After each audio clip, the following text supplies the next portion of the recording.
Hello, everyone. Very pleased to have the episode today with no other than Sabina Nawaz. I'll do a little bit of an introduction to you guys for the Future of Skills podcast that I know you were earning to actually see the episode a little bit more in detail. And today is the day when we're introducing Sabina Nawaz, who is a globally recognized leadership coach, writer. She's the writer of the You're the Boss. I can see it here in front of me, and so I'm sharing this with you. We'll dive in a little bit more into that in a minute. Sabina is also a speaker dedicated to helping leaders amplify their influence and scale their impact. She writes regularly for the Harvard Business Review, Forbes, and before launching her executive coaching practice, Sabina spent over 14 years at Microsoft. Today, she coaches C suite executives and emerging leaders in over 30 countries. Sabina's mission is clear to help leaders become more human, more courageous, and more effective without burning out or losing themselves in the process. Therefore, as we explore the theme, what great managers do differently, we'll look at the practices, mindset shifts, and inner rewiring that it takes to lead with both clarity and compassion. Sabina, welcome. Thank you so much, Nadia. You've managed to capture so much into that introduction. Thank you. I've tried all in the public sources, putting them all together and actually trying to make a little bit more of a grounding work to represent you in a due justice mode. Thank you.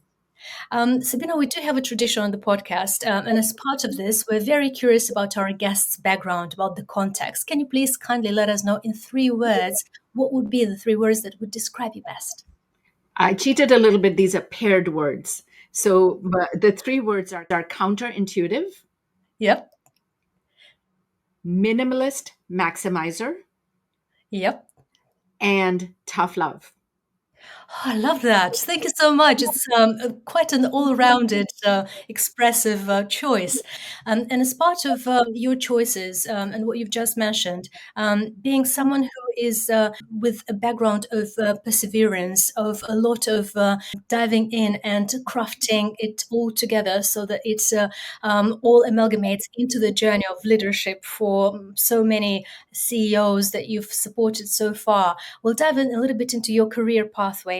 And so, my question here is, could you please kindly walk us through your early career path and what has first drew you into the world of human resources and leadership development? This is my second career, Nadia, as you probably know, because I started my career as an engineer in software development and worked at Microsoft and managed teams that developed products for Internet Explorer, Windows, MSN, and many experimental first generation kind of products for the company. And I was taking a sabbatical that Microsoft provides for 8 weeks. A lot of that time, for the first time in my life, was spent simply doing nothing, just sitting on the couch. And as we know from research, when our brain is given space, suddenly things become clearer and the big picture starts to emerge. For me, the big picture that emerged was a biggest surprise of my life, the biggest surprise of my life, which was it was no longer a matter of if, but when that I would become a vice president, which is what I had been aiming to do at the company, and that I was no longer interested in pursuing that path. The reason I was no longer interested is back to sort of counterintuitive. Being counterintuitive is if I know the formula to get there, why spend another 3 to 5 years chasing it? And that was a big letdown. What do I do with myself? How do I move forward? Well, one of the strengths that people had told me I had was being a great manager. And so that's what got me on the path to moving, fortunately, within Microsoft to run Microsoft's management development group and then take on executive development, leadership development, succession planning. It was a fantastic switch and a great training ground because I was thrown off the deep end of the pool right away to work with the senior executives in the company, Bill Gates, Steve Ballmer, and others, to shape this whole strategy, this leadership strategy for the organization. How exciting. So you were at the very beginning of it all, as I understand, the kitchen where all of these ingredients were put together, and you were in the pathway of figuring that out as you went along, I suppose, right?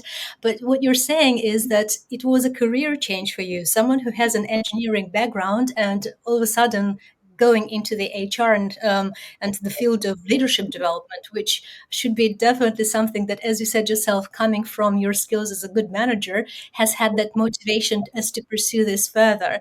But in terms of were there any particular mentorships that were very useful for yourself, or were there any parts of your career that you found, oh, I definitely feel a lot of inspiration coming from this field that I think I will apply into, my role here that you've just crafted for yourself? Of course, our lived experience as well as our work experience contributes to every new step of our career. And it, let's make no mistake, just being a great manager doesn't mean you're going to be able to create the management development strategy for 11,000 managers in a large enterprise that's global in nature. And the biggest mentorship I received was from my team. The people on my team really took me under their wing. They were excited to have a fresh perspective, somebody new coming in, but there was a lot of work to be done. And I just didn't know what I didn't know. So they really took me under their wing. They pointed me to certifications and classes I should take. They sat in the back of the room when I was delivering content and gave me feedback afterwards. They were incredibly gracious and allowed a lot of space for me to experiment, learn through mistakes, and then ultimately lead the team to tremendous success. That's exciting. So you're leveraging here the power of the team and those Yes, that were working with you, as opposed to, let's say, anyone external or anyone that might have been elsewhere for you. So you're literally just looking into the nitty gritty of it, into the internal part of it, which is for quite sure. admirable. I think it's the first time that I'm actually hearing that answer to that Ah, particular question, because that question is a little bit more historical, more traditional on right. the podcast too. But thank you so much for sharing. It's definitely something I can see the root of that being in the book as well, because you talk a lot about the team. Exactly. And as part of that, given the fact that you were building the culture pretty much from scratch, what do you think were some of the key elements of that culture you've built that stood still and that you feel that there were probably some of your biggest achievements as part of that build up? Wow, what a big question. And of course, they weren't just my achievements. It was all of this was a collective body of work. And that's what managers need to do is learn how to harness the power of the collective. It is not about an individual. Looking back, the first thing I'd say we were most proud of is creating a high potential development program for the organization, looking through how do we develop people and grow them in ways that they can really accelerate their career paths and become the future executives of the organization. And it has been wonderfully rewarding to see people who were fresh out of university or earlier in their career who are now senior executives in that organization. I also think that for me personally, learning, how to do leadership development, how to do succession planning was incredibly productive and helpful because that then helped us shape the fundamental backbone of succession planning for the entire company. And that backbone still stands so many 20 so years later. And that nicely leads us through into the next question, which is fully rooted in the context of the book, You're the Boss, which we're thrilled to spotlight today, has already resonated with the leaders across industries navigating one of the most complex transitions in any career, meaning becoming a great manager. So in it, you not only offer deep practical guidance for navigating difficult conversations, but also building influence and leading with empathy. And empathy is quite a strong word in the book. I've seen it quite throughout. So, beyond providing a tactical playbook for new and seasoned managers alike, what do you think is the deeper mission behind the book? Namely, what do you hope the readers will truly feel, reflect on, and maybe do differently as part of reading the book? Hmm. Yeah, I think first of all, instead of doing something differently, I want them to think differently. And in order to think differently, I want them to unlearn certain things and learn a new way that is dead simple to implement once you can shift your mindset. One of the biggest myths that this book busts is that it is not power that corrupts, but pressure. Put any of us under pressure, and if we don't if we're not mindful, if we're not careful, if we say, oh, but I don't have time, we can turn into monsters. I certainly did in part of my management career, going from best boss to worst boss ever when I was under a pressure cooker. So, as management, as the future of work completely changes with all the global shifts we are seeing, with all the technological disruptions that are happening on a nearly daily basis, it becomes really important to be able to reboot our mindset on what it is even to be a manager, and using the axes of power and pressure, where pressure corrupts our actions and power isolates us from understanding the effect we're having on others when we act out under pressure. Worse, the harm that we're doing. But nobody will tell us because no one wants to tell the person in a position of power what they don't want to hear. So we end up with a boss who's unaware of her impact and an employee who's unwilling to speak up. I want them to shift that understanding of power and pressure and then recognize that power and pressure are also great. And here are the tools on how you harness that. Thank you so much for this very insightful answer. The reason why I'm saying that is because I personally resonate a lot with the answer you've just given regarding someone who is in a managerial position is Yeah, probably leading into that pathway of becoming not such of a great manager. In fact, right. probably a very stern boss, and is not necessarily receiving that feedback from the employees who are probably afraid of speaking up in front of someone who holds the title. Yes. So, as part of that, what would be your best recipes to navigate that, be it for the employee or for the employer? In terms of navigating the pressure, Yes, in terms of how do they speak up in such a way that they don't lose their job, for instance, or how does that happen? yeah, I'll start with the boss, with the manager, which is managers often say, hey, give me feedback. I'm open to feedback. And of course, what happens? Either nothing happens, no one gives them feedback, or they give them feedback that is really cushioned in praise because power is like a broken volume knob. Everything that comes up is muted, milder than what people are experiencing, and covered in treacly praise. And of course, everything coming down from the manager is amplified and it feels like it's harder, stronger, harsher, directed personally at me. So this is at the heart of your question, is how now we've got this catch 22 situation. How do we break out of it? For managers, the quality of feedback you receive is directly proportional to the quality of questions you ask when you ask for that feedback. If you say, how did I do? You're only going to get a pat on the back. If you're looking for that pat on the back, great. But I would suggest you actually do not go to work hungry for pats on the back. You go to work hungry truly to learn and understand, because otherwise, I mean, it will catch up with you, but it's too late. So, what if you asked questions like, what's one thing that went well in that meeting? What's one thing, if I did more of or less of, would make things go better? So the question is very specific and it's really small. This is my minimalist maximizer coming out. You want to maximize the value of that feedback in as minimal a burden on the employee as possible, so you actually get that feedback. And for employees, I would send out test balloons. Hey, manager, this was a great meeting. I really appreciated how you showed up and the progress we made here. I had a couple of thoughts. If you're interested in hearing feedback on this, I'm happy to discuss it at our next one-on-one.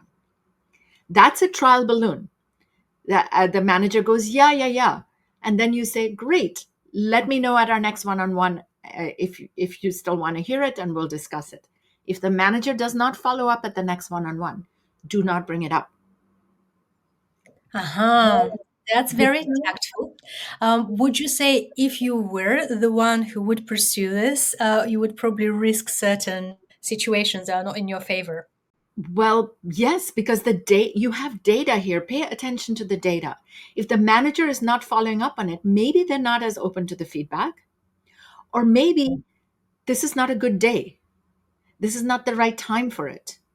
Maybe they are so critical themselves that they've beaten themselves up enough and they don't want to hear anything more. It could be a number of different reasons, and you want to give them that space. You've already told them, they've said yes, they're adults. If they don't follow up, let it go.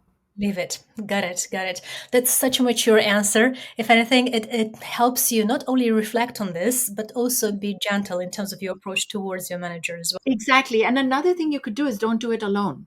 So next time there's some feedback to be given, maybe you and your colleagues have some collective thoughts that somebody compiles and shares. Instead, you have to be careful you don't seem like you're ganging up on the manager. Absolutely. So therefore, the tactful approach, I suppose, is definitely the root, isn't it? Just trying to read the signals as part of this. Absolutely. And Absolutely. and you've opened up the conversation here around the core topic. I know that we've been discussing also as part of our giveaway competitions, and that is the topic of the pressure. How do we handle that? And so, my next question here is around certain examples that you've seen as part of your collaboration, your mentorship that you've offered to the biggest CEOs in those companies that you've worked with so far. Would you say that there were certain examples of their behavior that the employees probably would remember still, if not be willing to forget as much? Behaviors that were not positive, you mean? Yeah. Yeah. So I have interviewed the backbone of this book, Nadia, is based on over 1,000 interviews. And these are interviews of people who work for the boss. And I interviewed them to say, what is it really like to work for this person? The number one complaint people have, the one that they cannot forgive and forget as much, and it has a very negative impact on their ongoing productivity. It's not an apology doesn't make the next meeting start from scratch. It always starts with that baggage now. And it takes a very long tail to extinguish that and many more acts of grace before you can undo the disgrace, if you will. That number one complaint people have is this person is hard on me and others. What does it mean to be hard on you and others? They treat people with disrespect. They raise their voice. They might have a tone to their voice that sounds condescending or arrogant. It lacks curiosity. It talks down to them. They might they might even insult them outright.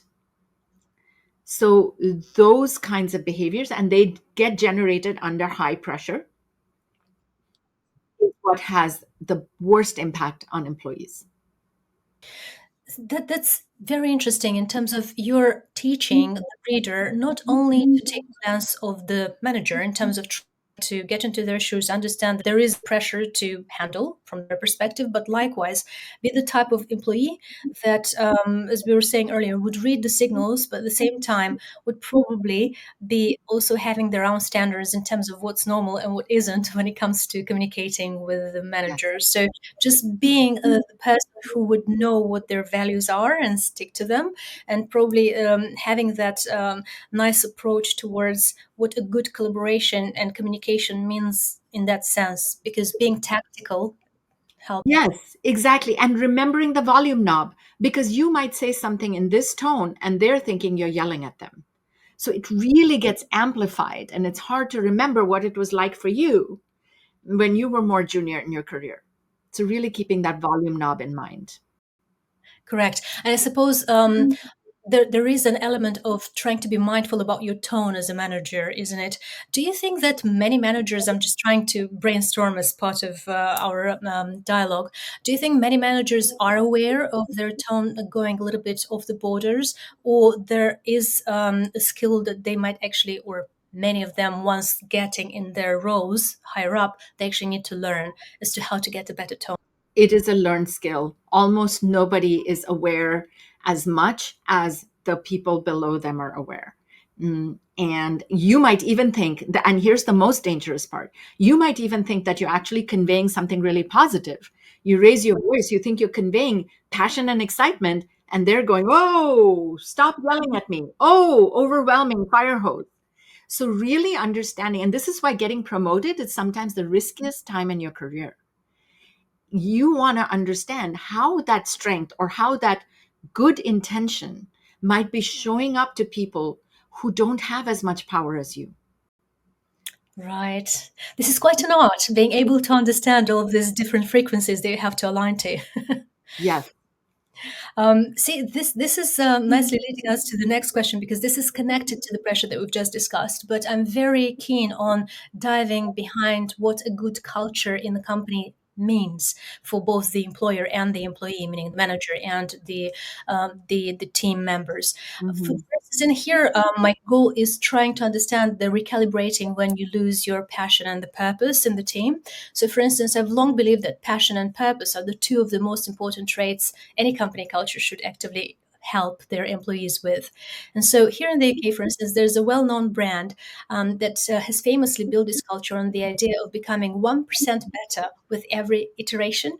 So Yeah. it's a powerful ethos, but I do wonder here, in environments that are lesser laser focused on tight performance-based pacing, does the constant pursuit of overachievement risk stifling that Mhm. free spirit of purpose and intrinsic motivation? Or have you seen examples where those values coexist, where Mhm. high pace and high purpose feed each other? Absolutely, absolutely. This is a key question of our times, Nadia, isn't it? And you really put your finger on it. And I think of it as a loop. You keep swinging between the two. It's not an either or. And when we make that mistake of treating it as a binary, we either have overachievement or we have moving towards purpose and self fulfillment and mm, self actualization, or even the values of the company, then we become very abrupt. We jerk from one end to the other, which we often see where managers are, say over COVID, very much like, what do you need, what can we do for you? And now they're like, suck it up, move forward, work 24/7. That neither of those, they are both dysfunctional strategies. So how do you bring in both, and the purpose and achievement? Now, the funny thing is that the more we are grounded in purpose, that I'm sure you know about, and you believe in, the more we're grounded in purpose, the more we are motivated to overachieve. See, it is not a manager's job to motivate employees. Let me say that again. It is not a manager's job to motivate employees. It is a manager's job to be really clear on purpose and be motivated about that purpose themselves. And then you attract the right people who are clear about that purpose and therefore self motivated and want to overachieve to deliver it. So would you say by here that the manager's job, in fact, is to portray and be the ambassador of that purpose? Absolutely. Absolutely. And communicate that in a way that reaches not just the minds, but the hearts of people. How exciting. This perspective is actually unique. Sabina, thank you so much for sharing this. If anything, if anyone after the watching the podcast after would have the one thing to take out of it, I think this is the stellar golden piece that they need to instill in their mindsets because it is debunking quite a lot of myths. I personally was of the idea that, manager would need to motivate, would need to be that, motivator that people would follow and hence the inspiration that the manager instills in them really is important. However, as we can see, it is a little bit more of a gameplay that we need to be aware of here. And as part of our discussion, I know we only have a few minutes left, but I would be very grateful if we take a little bit more of a gaming approach to it and take part into the Flash Q&A with you, if that's all right. Yes, I'm warming up, Nadia. Bring it on. We dive in. Excellent. All right. So the first question that I have for you, Sabina, is one trait every great manager has. One trait every great manager has is doing less. Okay, that really inspires me to not only read the book once but a few times. Thank you. Next one, please. A leadership myth you wish we'd all retire. A leadership myth I wish we would all retire is that authenticity is singular and static. Right. Another food for thought. Thank you. Your go-to leadership mantra or quote. Is from The Little Prince, that perfection is not when you have nothing left to add, but when you have nothing left to take away. Oh, thank you so much. I love that book as well. It's amazing. And then the other part is what's the one mistake managers should make at least once? Wow. One mistake managers should make at least once is be too trusting. That's the core, isn't it? Building the trust is the core in any relationship. Thank you. And now a little bit more of nitty gritty behind the actual setup of the meetings in today's world, which is very much virtual in many cases. So the question is meetings, camera on or off? Camera on. Yep. Early bird or night owl? Early bird. Coffee or clarity break? Clarity break. Three emojis that describe your coaching style? A heart. Mm, what I just did, a thinking face, and a nesting doll emoji. Lovely. These are all amazing answers. Thank you so much, Sabina. The very last question I do have, though, is what skill will define the next generation of leaders, do you think? Learning. Love that. In fact, yesterday I've been looking into a dedicated interview with one of the scientists of OpenAI who was saying that he would love to be able to define what learning is. What do you think learning is for you? Learning for me is changing orientation, changing perspective in how I even see something. That's priceless. Thank you so much for your great answers, Sabina. I'm sure that all of this content will be widely used and viewed. Thank you so much for this. Highly appreciate it. Nadia, I just love this. I love the format, your insightful questions, and thank you for having me on the show.